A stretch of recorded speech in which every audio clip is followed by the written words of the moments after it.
기도했으면 좋겠습니다. 올해 부활절은 다른 부활절과 조금 다른 느낌이 있는 것 같습니다. 그리고 저희 예수 그리스도를 믿는 그리스도의 제자된 우리들에게 주님께서 어떤 사명을 새롭게 하시고 새로운 사명을 기억나게 하시는 것이 아닌가라는 생각을 해보게 됩니다. 무슨 뜻이냐면 그전까지 있었던 부활주일은 예수님께서 날 위해 부활하셨다라는 그 벅찬 감격과 벅찬 기쁨 속에만 있으면 되었던 것 같습니다. 그래서 예수님의 부활의 기쁨을 누리고 예수님께서 날 위해 부활하셨다고 마음껏 찬양하고 하나님의 이름을 높여드리고 그러면 그러면 충분한 부활절이 되었던 것 같습니다. 그런데 올해 부활절을 앞두고 우리들 모두가 다 잘 알듯이 한국에 특별한 일이 있었습니다. 그러면서 부활절의 절기를 지내면서 이전까지의 부활절과는 조금 다른 부활절이 나의 삶 가운데 예수님의 부활이 나의 삶 가운데 어떤 의미가 있는가, 그리고 그 부활의 기쁨을 누리는 것에 초점이 맞춰졌다면 올해는 예수님께서 부활하신 것이 우리들 모두에게 어떤 의미가 있는가, 특별히 나의 사랑하는 이웃들에게 어떤 의미가 있는가, 그리고 그 부활의 생명을 아는 자들 되었으면 좋겠다라는 간절한 소원을 가져보게 되었습니다. 지금 이 시간 우리가 함께 기도했으면 좋겠습니다. 그러면서 하나님께서 저희들에게 새로운 사명 주시는 것은 이제 부활의 기쁨을 우리 믿는 예수 그리스도를 따르는 사람들만 누리는 것이 아니라 우리 주변에 있는 아직까지 예수 그리스도를 알지 못하는 사람들, 또 슬픔에 있는 사람들, 고통 가운데 있는 사람들, 아픔 가운데 있는 사람들, 그들이 예수 그리스도의 부활의 기쁨과 즐거움을 누릴 수 있게 되기를 중보하는 마음을 저희들에게 주시는 것 같습니다. 지금 이 시간 우리가 함께 기도했으면 좋겠습니다. 함께 기도하실 때 이 부활의 기쁨과 이 부활의 즐거움이 우리들 자신 안에만 가두어지지 않게 하여 주시옵소서. 예수님 부활의 놀라운 은혜를 경험했던 자들이 예수 그리스도의 증인되어서 세계 열방 가운데 나가고 세계 열방 가운데 나가 전하는 복음을 통해 예수님의 부활의 진정한 의미를 전하였던 것처럼 저희들의 삶에 새로운 사명을 더하여 주옵소서. 더 이상 이 부활절이 우리들 자신만 즐거워하고 우리 자신만 기뻐하고 우리 자신에 내주신 생명을 누리는 시간이 아니라 우리 안에 주신 새로운 사명, 부활의 생명으로 말미암아 힘있게 감당하기를 결단하는 시간 되기를 함께 기도했으면 좋겠습니다. 하나님께서 저희들에게 그런 도전을 주시는 것 같아요. 부활절을 앞두고 지금까지 있었던 역대 부활절보다 가장 많은 사람이 죽음 앞에 서 있는 것을 보게 됩니다. 지금 이 시간 우리가 함께 기도하십시다. 함께 기도할 때 하나님, 우리가 누리는 부활의 기쁨, 우리가 나누는 부활의 즐거움, 우리들 안에서만 가두어지지 않게 하여 주옵소서. 우리를 통해서 세계와 열방 가운데 증거되어지게 하여 주시고, 특별히 예수 그리스도의 생명의 은혜가 필요한 나의 사랑하는 이웃들에게 선포되어지게 하여 주옵소서. 우리 이렇게 함께 기도했으면 좋겠습니다. 우리 주님의 이름 세 번 부르고 함께 기도하도록 하겠습니다. 주여, 주여, 주여, 주님.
찬양합니다. 찬양합니다. 하나님을 찬양합니다. 부활하신 예수 그리스도를 찬양합니다. 사망이 예수 그리스도 안에 가두어지지 못하고 그 사망을 이기시고 부활하신 예수님을 찬양합니다. 그 부활의 기쁨과 즐거움이 세계 열방 가운데 가득하게 하여 주시고, 특별히 슬픔 가운데 가득한 대한민국 가운데 가득하도록 인도하여 주옵소서. 예수님의 이름으로 감사하며 기도드렸습니다. 아멘. 우리 옆에 있는 분들과 인사하시겠습니다. 부활의 증인의 삶을 감당하십시다. 인사하시겠습니다. 자, 함께 말씀 나누도록 하겠습니다. 고린도후서 6장 9절에서 10절까지 있는 말씀입니다. 고린도후서 6장 9절에서 10절까지 있는 말씀 함께 나누도록 하겠습니다. 고린도후서 6장 9절에서 10절까지 있는 말씀. 다 찾으셨으면 한 목소리로 하나님의 말씀을 읽겠습니다. 시작.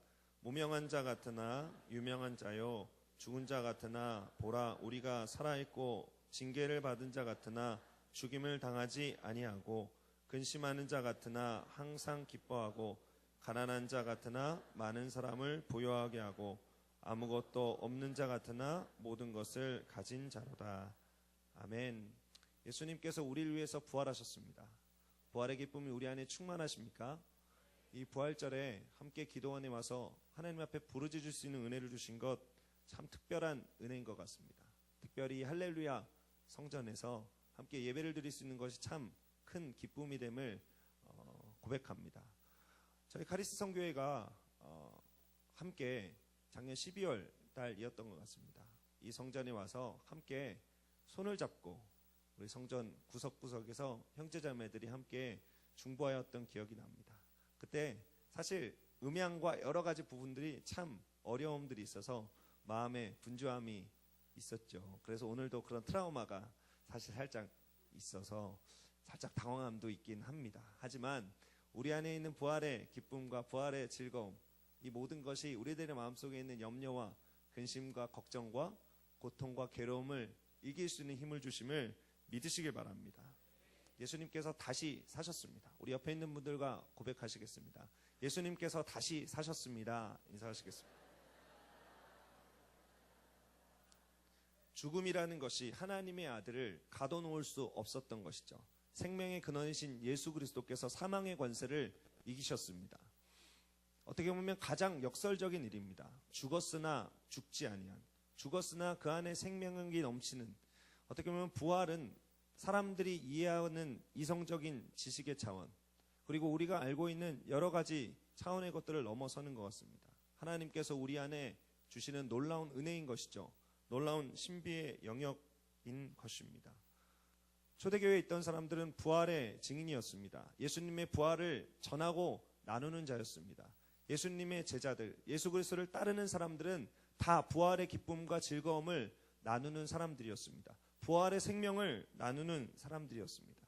그래서 예수님께서 죽음을 이기시고 부활하신 것처럼 참으로 역설적인 삶을 살았던 사람들이 예수 그리스도의 제자들이었습니다. 제자란 어떤 사람들입니까? 스승의 분신과도 같은 사람들이죠. 스승과 똑같은 사람이 바로 제자들입니다. 그리고 우리들 한 사람 한 사람을 하나님께서 지금 제자로 부르고 계신 것이죠. 부활의 증인으로 부르고 계신 것입니다. 우리의 삶 가운데 죽음의 어려움을 감당하나 우리 안에 있는 부활의 놀라운 영광으로 이길 수 있는 힘을 우리들 한 사람 한 사람에게 주고 계신 것입니다. 여러분 그것을 기억하시길 바랍니다. 하나님께서 우리를 부활의 증인으로 부르셨다. 초대교회 신자들처럼 예수 그리스도의 제자들로 부르셨다. 그렇다면 예수 그리스도의 제자가 감당해야 될 삶이 있습니다. 예수님처럼 역설적인 삶이지만 우리가 마땅히 감당해야 될 삶이 있다는 것이죠. 오늘 말씀을 함께 나누면서 우리가 제자로서, 우리가 부활의 증인으로서 어떠한 삶을 감당해야 되는지 생각해 보았으면 좋겠습니다. 오늘 읽은 성경의 고백은 사도 바울의 고백입니다. 예수님의 제자로 살았던, 부활의 증인으로 살았던 사도 바울의 고백이죠. 사도 바울의 삶의 고백입니다. 이 사도 바울의 삶의 고백 가운데는 참으로 많은 역설이 담겨져 있습니다. 무명한 자 같으나 유명한 자요, 죽은 자 같으나 보라 우리가 살아있고, 징계를 받은 자 같으나 죽임을 당하지 아니하고, 근심하는 자 같으나 항상 기뻐하고, 가난한 자 같으나 많은 사람을 부유하게 하고 아무것도 없는 자 같으나 모든 것을 가진 자로다.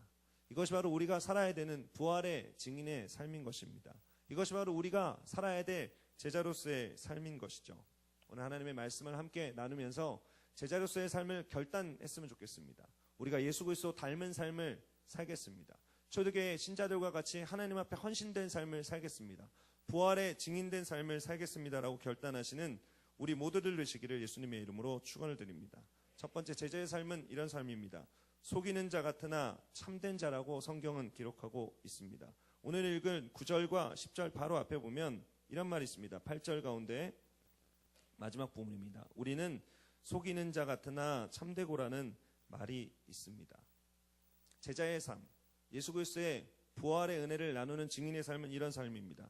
속이는 자 같으나 참된 삶, 그것이 바로 하나님께서 우리들의 삶에 부르시는 제자로서의 삶의 초대인 것이죠. 예수님께서는 진리를 선포하셨습니다.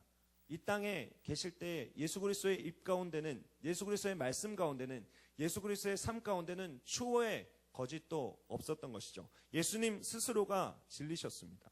예수님께서 길이요 진리요 생명이라고 말씀하신 것이죠.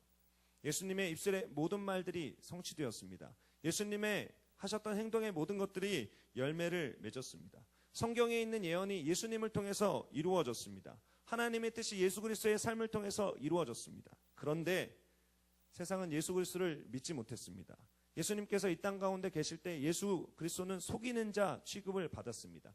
참이신 예수 그리스도께서, 진리이신 예수 그리스도께서 거짓말 취급을 당하셨다라는 것이죠.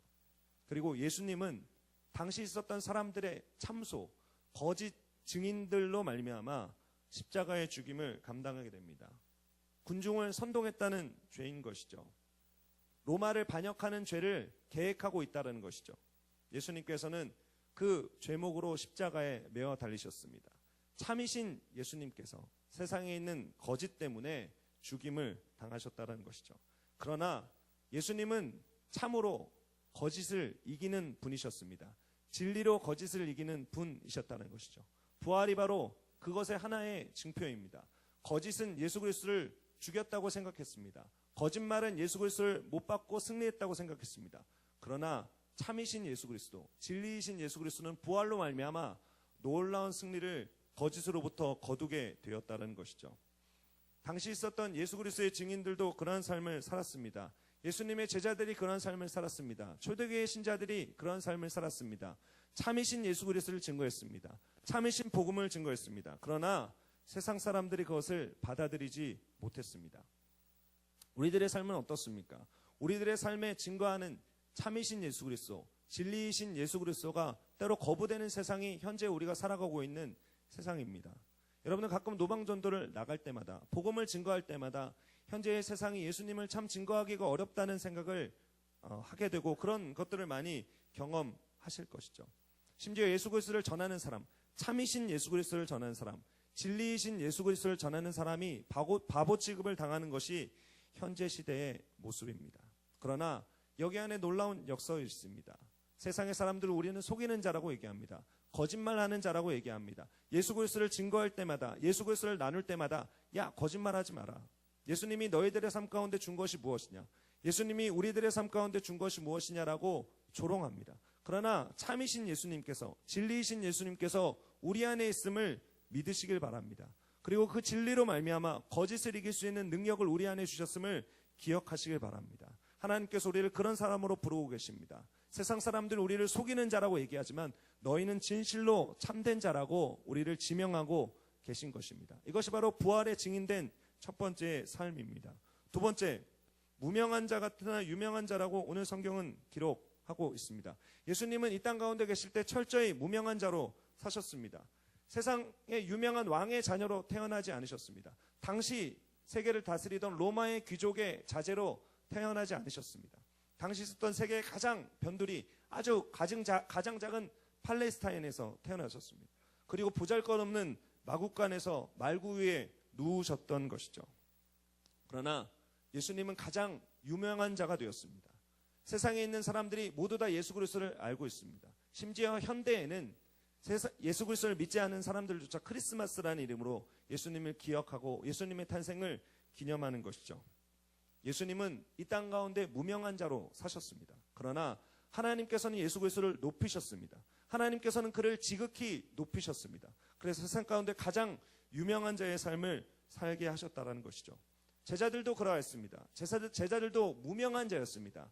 어부였습니다. 세리였습니다. 죄인이었습니다. 보잘것없는 자였습니다. 그러나 하나님께서 그들을 영화롭게 하셨습니다. 복되게 하셨습니다. 부활의 증인으로 예수 그리스도를 증거하는 그들의 이름을 높이셨다라는 것이죠.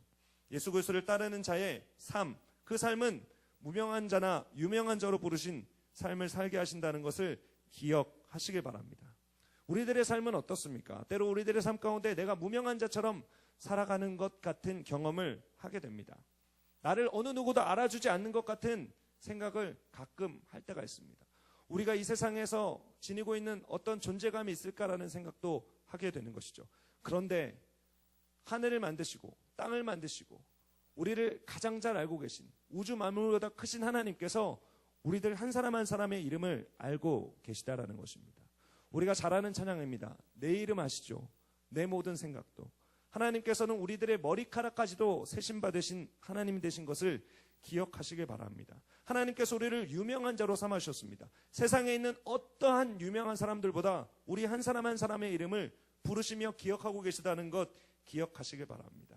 우리가 하늘나라에 갔을 때 우리를 앞서갔던 수없이 많은 증인들이 우리를 향해 박수갈채를 보내게 될 것입니다. 비록 우리가 이 땅 가운데 살아갈 때 무명한 자처럼 살아가는 것 같지만 하늘나라에서 가장 유명한 자로 살아갈 것을 바라보시길 바랍니다. 소망을 가지시길 바랍니다. 그것이 바로 예수 그리스도의 부활을 경험한 부활의 증인이 살아야 되는 삶임을 기억하시는 여러분 되시기를 예수님의 이름으로 축원을 드립니다. 무명한 자이나 하나님께서 우리를 유명하게 하셨다. 이 땅에서의 삶은 때로 무명하게 느껴지지만 하늘 천국에서의 삶은 정말로 유명한 자로 살게 될 것이라는 소망으로 살아가는 여러분 되시기를 예수님의 이름으로 축원을 드립니다. 오늘 또 성경은 이야기합니다. 죽은 자 같으나 살아있는 자라고 이야기하는 것이죠. 예수님께서 부활하셨습니다. 예수님께서 부활하셨습니다. 예수님께서 부활하셨습니다. 예수님께서 우리를 위해서 부활하셨습니다. 우리 안에 있는 사망의 저주들을 끊으셨습니다. 우리 안에 있는 생명의 능력을 넘쳐나게 하셨습니다. 예수님께서 만약 십자가에서 죽기만 하셨다면 우리가 믿는 예수 그리스도 안에 어떠한 소망을 발견할 수 있겠습니까? 사망이 예수 그리스도를 가두어 사망 안에 예수님께서 영원히 갇히셨다면 우리 안에 어떤 소망이 있겠습니까? 예수님께서는 죽으셨을 뿐만 아니라 우리를 위해서 부활하셨습니다. 사망이 예수님을 가둘 수 없었습니다. 예수님께서 사망의 권세를 이기셨음을 기억하시길 바랍니다. 기뻐하시길 바랍니다. 예수님께서 오늘 우리들을 이렇게 지칭하십니다. 죽은 자 같으나 살아있는 자라고 이야기하고 있는 것이죠. 바울이 그러한 삶을 살았습니다. 바울의 삶 가운데 고통이 있었습니다. 어려움이 있었습니다. 염려가 있었습니다. 슬픔이 있었습니다. 죽은 자 같았습니다. 그러나 부활의 생명을 누리는 자였다는 것을 기억하시기 바랍니다. 초대교회의 신자들이 그러한 자였다는 것을 기억하시기 바랍니다. 여러분의 삶 가운데 생명이 꺼진 것 같은 삶을 살아가는 분이 혹시 계십니까? 여러분의 삶에 생명력 없는 사망이 지배하는 삶을 살아가는 분이 혹시나 계십니까? 오늘 이 기도원에서 하나님 앞에 부르짖으면서 생명의 은혜를 누리시길 바랍니다. 하나님께서 말씀하십니다. 강하고 담대하여라. 내가 세상을 이기었노라 말씀하십니다. 강하고 담대하여라. 내가 사망을 이기었노라. 강하고 담대하여라. 내가 죽음을 이기었노라고 말씀하고 계신 것이죠. 예수 그리스도를 따르는 부활의 증인들의 삶, 예수 그리스도를 따르는 제자의 삶은 바로 이러한 사람입니다. 죽은 자 같으나 살아있는 자로 우리를 부르고 계시다라는 것이죠. 네 번째입니다. 하나님께서는 우리를 이런 자로 삼으십니다. 징계를 받는 자 같으나 죽임을 당하지 아니하는 자라고 우리를 지칭하고 계신 것이죠. 예수님께서 이 땅을 살아가실 때 많은 징계와 많은 아픔을 감당하셨습니다. 어떤 사람은 예수 그리스도를 죽이려고 했습니다. 절벽에서 밀어서 떨어뜨리려고 했습니다. 어떤 사람은 예수 그리스도를 돌로 치려고 하였습니다. 그리고 예수님께서는 십자가의 길을 걸으며 모진 핍박과 징계를 받았습니다. 그런데 예수님께서는 죽지 아니하셨습니다. 그의 사명을 감당하기까지 또 그의 사명을 이루셨을 때 사망을 이기는 우리들의 참 소망이 되셨다라는 것이죠. 여러분 이것을 기억하시길 바랍니다. 우리들의 삶에 때로 징계가 있더라도 우리들의 삶에 때로 어려움이 있더라도 이 징계가 영원한 것이 아니라는 것을 기억하시길 바랍니다. 우리들의 삶에 어떤 연단이 있습니까? 우리들의 삶에 어떤 어려움이 있습니까? 우리들의 삶에 어떤 아픔이 있습니까? 여러분 기억하시길 바랍니다. 하나님께서 우리를 죽지 아니하게 하시는 놀라운 은혜를 허락하십니다. 여러분 그 연단을 이겨내시길 바랍니다. 그때가 지나면 그 연단은 하나님께서 원하시는 아름다운 열매로 하나님의 이름을 영화롭게 할 것입니다. 다섯 번째입니다. 근심하는 자 같으나 항상 기뻐하는 자라고 성경은 기록하고 있습니다. 예수님께서 근심이 없으셨을까요? 예수님께서 고민이 없으셨을까요? 예수님은 이 땅에 계실 때 똑같은 사람의 몸을 입고 있으셨습니다. 그래서 예수님께서는 근심하셨습니다. 가족들을 향한 근심이 있었습니다. 제자들을 보며 근심하셨습니다. 또 사람들을 불쌍히 여기시며 눈물 흘리셨습니다. 예루살렘 성을 바라보며 예루살렘 성이 무너질 것을 안타까워하셨습니다.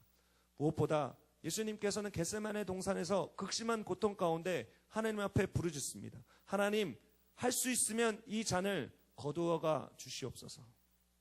예수님께서도 슬퍼하셨습니다. 예수님께서도 근심하셨습니다. 예수님께서도 걱정하셨습니다. 그러나 예수님은 근심 가운데 오래 머물러 있지 않았습니다. 예수님은 그 모든 근심을 기쁨으로 이겨내셨습니다.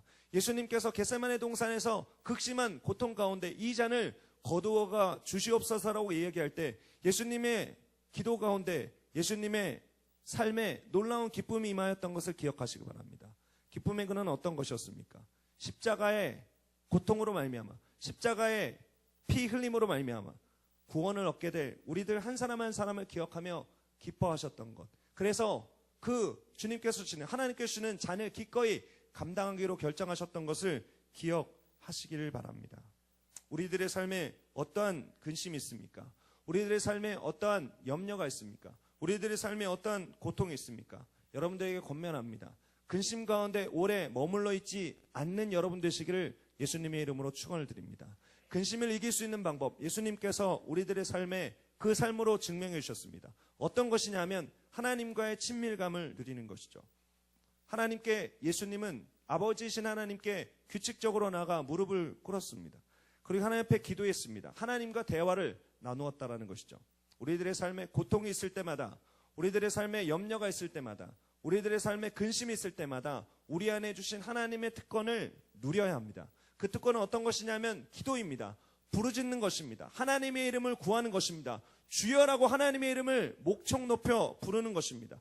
하나님께서는 여러분의 기도를 들으십니다. 여러분의 삶에 슬픔이 있더라도 그 슬픔을 변하여 기쁨 되게 하실 것입니다. 여러분의 삶에 고통이 있더라도 그 고통을 변하여 더욱더 큰 기쁨으로 여러분의 삶에 허락해 주실 것입니다. 여러분의 삶에 소망 주신 것 기억하시기 바랍니다. 소망 주신 것을 기억하시면서 그 기쁨을 누리는 예수 그리스도의 부활에 증인된 삶을 살게 되시기를 예수님의 이름으로 축원을 드립니다. 기억하십시오. 근심하는 자 같으나 항상 기뻐하는 자로 우리를 부르셨습니다. 여섯 번째입니다. 가난한 자 같으나 많은 사람을 부유하게 하는 자라고 오늘 성경은 기록하고 있습니다. 예수님은 가난하게 사셨습니다. 가난한 목수의 아들로 사셨습니다. 심지어 성경에는 예수님께서 머리 둘 곳조차 없었다라고 기록하고 있는 것이죠. 그러나 우리가 다 잘 아는 바와 같이 예수님은 진실로 부요한 자였습니다. 예수님은 진실로 세상에 있는 모든 것을 가진 자였다라는 것이죠. 여러분, 가난이 무엇입니까? 우리들이 느끼는 가난이 무엇입니까? 가난에는 절대적인 기준이 없다라고 하죠. 얼마 전에 제가 어떤 강의를 들었는데 참 인상 깊은 가난의 정의를 들었습니다. 빈곤에는 세 가지의 종류가 있다라고 합니다. 절대적인 빈곤이죠. 우리가 잘 아는 것과 같이 아프리카에 있는 아이들의 모습들을 보면서 쟤네들 정말로 너무너무 가난하구나. 쟤네들 너무너무 굶주렸구나. 어느 누가 봐도 빈곤한 상태. 그것이 절대적인 빈곤이다라고 얘기합니다. 두 번째로는 상대적인 빈곤이다라는 것이죠. 내가 이렇게 살아가는데 옆에 있는 사람을 보고 내가 상대적인 빈곤감을 느끼는 것입니다. 아프리카에 있는 어린이보다 나의 삶이 풍요로움에도 불구하고 옆에서 무언가 다른 사람의 누리는 모습들을 보면서 나는 빈곤하구나 느끼는 것이죠. 그것이 상대적인 빈곤이라고 얘기합니다. 세 번째는 이것입니다. 주관적인 빈곤이라는 것이죠. 다른 사람과 비교하지도 않습니다. 절대적인 빈곤은 중요하지도 않습니다. 돈이 너무나도 많이 있습니다. 재정이 너무나도 많이 있는데 그냥 내 자신이 부유하지 않다라고 느끼는 것이죠. 많은 재벌들의 삶의 고백들이 그렇습니다. 돈을 많이 가진 사람들의 삶의 고백들이 그렇습니다. 예수 그리스도 없이 물질의 복을 누린다고 하는 사람들의 삶이 그렇습니다. 재벌들 가운데 아직까지도 돈을 벌기 위해서 그들의 삶을 올인하는 것을 보게 됩니다. 엄청나게 많은 돈을 갖고 있는데, 엄청나게 많은 재산을 갖고 있는데 오늘도 돈을 벌기 위해서 골몰하고 있는, 자기 자신이 부유하다고 느끼지 못하기 때문에 그런 삶을 사는 것이죠. 이 세상에 있는 사람들은 누구나 그런 빈곤을 가지고 살아갑니다. 절대적인 빈곤을 가진 사람, 상대적인 빈곤을 가진 사람, 주관적인 빈곤을 가진 사람. 그러나 예수 그리스도의 부활의 기쁨을 가진 사람, 예수 그리스도의 부활의 증인으로 살아가는 사람, 예수 그리스도의 제자로 살아가는 사람은 가난한 자 같으나 많은 사람을 부유하게 하는 자로 부르셨다는 것을 기억해야 합니다. 하나님께서 주시는 부유함 어떤 것입니까? 하나님께서 여러분의 삶 가운데 누리게 하는 부유함 어떤 것입니까? 여러분, 그 부유함을 가지고 여러분의 삶에 있는 절대적인 빈곤을 이기시길 바랍니다. 상대적인 빈곤을 이기시길 바랍니다. 주관적인 빈곤을 이기시길 바랍니다. 가난하고 느껴진다고 생각되는 여러분의 생각을 이기시길 바랍니다. 물질의 노예가 되어진 여러분의 삶을 이기시길 바랍니다. 하나님께 주신 진정한 풍요로움, 하나님께 주신 진정한 부유함을 누리는 우리 사랑하는 형제자매를 되시기를 예수님의 이름으로 축원을 드립니다. 마지막 7번째로 이렇게 고백합니다. 아무것도 없는 자 같으나 모든 것을 가진 자로다. 예수님은 어떤 삶을 사셨습니까? 아무것도 없는 자로 십자가에서의 생을 마감한 분이셨습니다. 심지어 예수님께서 입고 있던 속옷조차 하나님의 말씀이 이루어지게 하기 위해서 그 주변에 있던 로마 병정들이 속옷을 빼앗아 제비 뽑아 나누었다라는 성경의 기록이 있는 것이죠. 저는 이 말씀을 읽으면서 예수님께서 당하셨던 여러 가지 그 모욕과 여러 가지 마음의 아픔들 뿐만이 아니라 예수님께서 정말로 아무것도 없는 자처럼 사셨구나라는 것을 깊이 생각해 보게 됩니다. 예수님은 아무것도 없는 자처럼 사셨습니다. 그러나 아무것도 없는 자처럼 사는 것에서 머물러 있지 않았습니다. 예수님은 진정 모든 것을 가진 자가 되셨습니다. 십자가의 죽음을 통해, 부활을 통해 사단의 통치권을 가지고 오신 분이 바로 우리 주님이심을 기억하시길 바랍니다.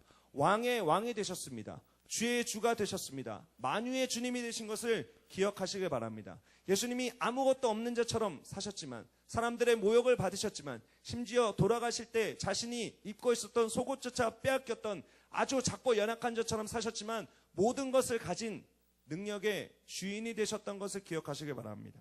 하나님께서 우리를 그런 삶으로 부르고 계신 것입니다. 우리들의 삶에 아무것도 없는 자처럼 느끼고 계십니까? 우리들의 삶에 소유한 것이 너무나도 적다라고 느끼고 계십니까? 기억하시길 바랍니다. 하나님께서 우리를 천국의 상속자로 부르셨음을 기억하시길 바랍니다. 우리 안에 하나님의 나라를 선물로 주셨음을 기억하시길 바랍니다. 우리 각자 한 사람 한 사람 안에 하나님의 찬란한 영광을 담으셨음을 기억하시길 바랍니다. 하나님께서 우리 안에 왕의 통치권을 허락해 주셨습니다. 우리의 입술로 선포할 때, 우리의 입술로 선포하는 모든 것들이 이 땅 가운데 이루어지는 놀라운 은혜의 축복을 주셨다는 것을 기억하시길 바랍니다. 하나님께서 우리에게 제사장의 축복권을 주셨던 것을 기억하시길 바랍니다. 우리가 누군가를 축복할 때 그 축복이 하늘로부터 부어지는 놀라운 은혜가 있다는 것을 기억하시길 바랍니다. 우리들 입술 가운데 말씀의 선포권을 주셨다는 것을 기억하시길 바랍니다. 마치 선지자가 그의 하나님의 말씀을 받아서 이 땅 가운데 선포하였던 것처럼 우리들 입술 가운데 하나님의 놀라운 말씀을 주셨던 것을 기억하시길 바랍니다. 우리가 아무것도 없는 자가 아니라, 우리 삶 가운데 아무것도 누리지 못하는 자가 아니라 하나님께 주신 축복권, 하나님께 주신 통치권, 하나님께 주신 선포권, 하나님의 나라가 우리 안에 임하셨음을 기억하는 사랑하는 형제자매들 되시기를 예수님의 이름으로 축원을 드립니다. 다시 한번 여러분들에게 질문 드리고 싶습니다. 아무것도 없는 자라고 느끼고 계십니까? 하늘보다 크시고 땅보다 크시고 죽음의 관세를 이기신 주님께서 여러분 안에 계십니다. 주님께서 우리 안에 계시다면, 예수님께서 나와 함께 동행하신다면 우리가 아무것도 없는 자라고 고백하는 것이 얼마나 무의미한 것인지 우리들이 모두 알 수 있을 것입니다. 모든 것을 가지신, 모든 삶의 주인이신, 이 땅의 주인이신 예수님께서 우리와 함께 하심을 기억하시길 바랍니다. 그리고 우리가 그런 자로 부름받았음을 기억하시길 바랍니다. 아무것도 없는 자 같으나 모든 것을 가진 자로다. 이 7가지의 삶을 기억하시길 바랍니다. 하나님께서 우리를 부활의 증인으로 삼으시면서 이 7가지의 삶을 살기를 원하고 계신 것입니다. 세상은 우리들에게 이야기합니다. 사단은 우리에게 끊임없이 참소합니다. 너는 거짓말하는 자구나. 너는 속이는 자구나. 너는 무명한 자구나. 너는 죽은 자구나, 너는 징계를 받은 자구나, 너는 근심하는 자구나, 너는 가난한 자구나, 너는 아무것도 없는 자구나 라고 우리들의 삶에 거짓과 속임수와 참소를 합니다. 여러분, 속지 마시길 바랍니다. 하나님께서 오늘 놀랍고 큰 약속을 우리 안에 주십니다. 부활의 증인으로 살아가는 우리들에게 이런 자로 살게 하십니다. 참된 자로 살아가게 하십니다. 진리를 소유한 자로 살아가게 하십니다. 유명한 자로 살아가게 하십니다. 살아있는 자로 살아가게 하십니다. 죽임을 당하지 않는 자로 살아가게 하십니다. 항상 기뻐하는 자로 살아가게 하십니다. 많은 사람들을 부유하게 하는 자로 살아가게 하십니다. 마지막으로 모든 것을 가진 자로 살아가게 하신다는 것을 기억하시길 바랍니다. 오늘 함께 우리가 찬양을 드리며 기도할 때 이 말씀을 기억하시길 바랍니다. 그리고 여러분의 삶을 속삭이고 있는 흑암의 권세를 단호하게 끊으시길 바랍니다. 우리들의 삶에 있는 정체성을 새롭게 하시길 바랍니다. 나를 하나님께서 부활의 증인으로 부르셨다. 사망을 이긴 부활의 증인으로 부르셨다. 부활의 증인으로 누리게 될 이 7가지의 특권을 누리며 하나님 앞에 선포하고 기도하고 우리들의 삶을 아뢰는 시간을 갖도록 하겠습니다. 이 시간 함께 찬양을 드리도록 하겠습니다. 제자의 삶을 결단하며 이 찬양을 드렸으면 좋겠습니다. 십자가를 질 수 있나라는 찬양입니다. 주님께서 우리 안에 질문하십니다. 부활의 증인으로 살아갈 수 있느냐? 십자가를 질 수 있느냐라고 물으십니다. 그러면서 약속하십니다.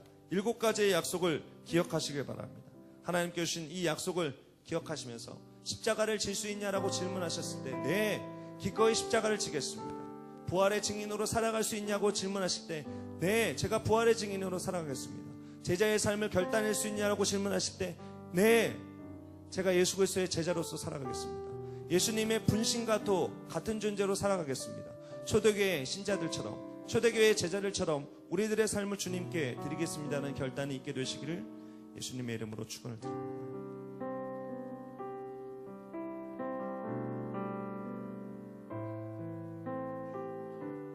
따라하면서 찬양합시다. 십자가를 질 수 있나? 십자가를 질 수 있나? 주가 물어보실 때 여러분들에게 질문하십니다. 죽기까지 따르오리 저들 대답하였다. 우리의 심령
것이니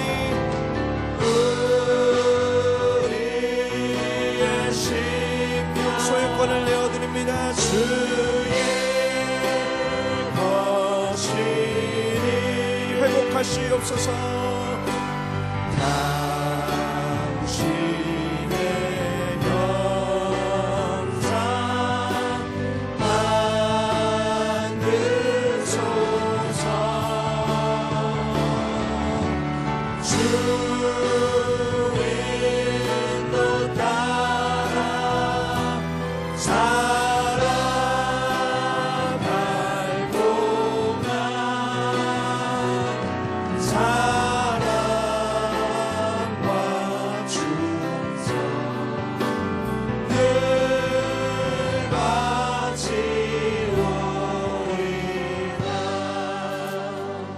하나님께서 지금 이 시간 우리 한 사람 한 사람을 부르고 계십니다. 기쁨으로 반응할 자를 찾고 계십니다. 사랑과 충성을 다해 주님의 일을 감당할 자를 부르고 계십니다. 사랑과 충성을 다해 부활의 증인으로 살아갈 자를 부르고 계십니다. 사랑과 충성을 다해 제자의 삶을 감당할 자를 부르고 계십니다.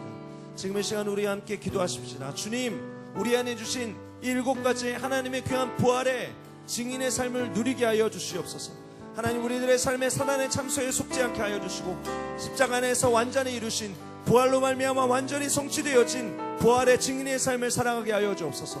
성령으로 충만케 하여 주시옵소서. 지금 이 시간 우리 함께 기도하기 원합니다. 부활의 증인으로 살기를 결단하는 형제자매들 이곳 앞으로 나오셔서 기도하시기 바랍니다. 하나님께서 우리들의 삶에 특별한 은혜를 허락해 주실 것입니다. 주님의 이름 세 번 부르고 주님 앞에 기도합니다. 주여, 주여, 주여. 주님 찬양합니다. 주님 경배합니다. 하나님께서 우리에게 부르심을 기억합니다. 우리 한 사람 한 사람을 부르심을 기억합니다. 우리 한 사람 한 사람을 부활의 증인으로 부르심을 기억합니다.